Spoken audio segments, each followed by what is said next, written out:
Baltimore versus Philadelphia. Now, we all know what Michael Vick did last week against the Cleveland Browns with 4 interceptions. He actually posted the NFC's lowest passer rating.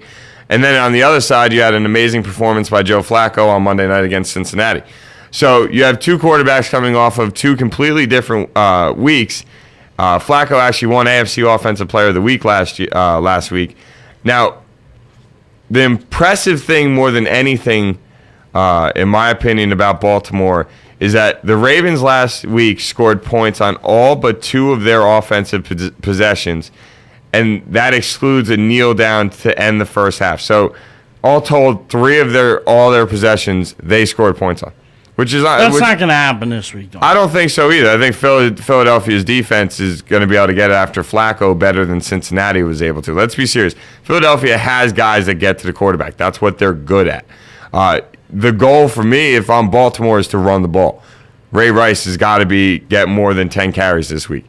Now, obviously, they didn't need him to do more than 10 carries last week, but Ray Rice needs to get... He will get more than 10 carries this week. Exactly. That's a guarantee. And that's what you got to do that to slow down the Philadelphia pass rush. You're going to hit them with screens. You're going to do a lot of different things to slow down that Philadelphia pass rush.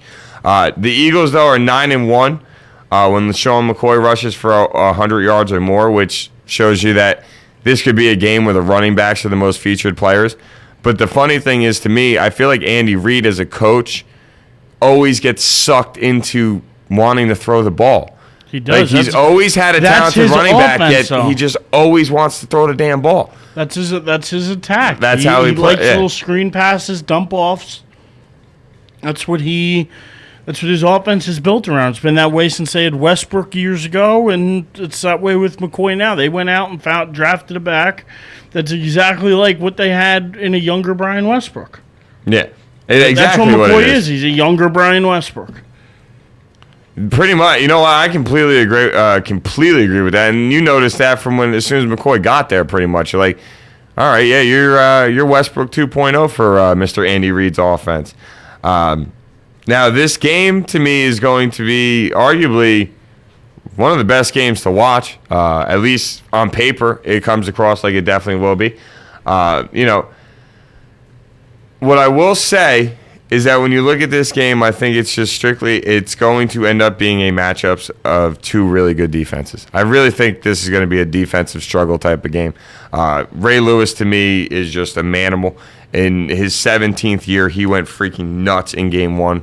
Like, he played like a beast. I think he had like 14 tackles. He had a sack. He did Ray Lewis numbers. You know what I mean? Now, Baltimore, the last time these two teams played each other, Baltimore beat Philadelphia in Baltimore. This game's in Philadelphia. But beat Philadelphia 36-7 in 2008.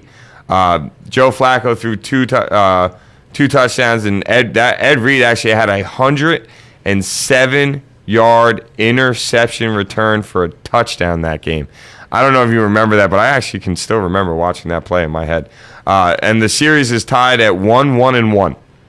So this will only be the 4th time these two teams have ever played each other.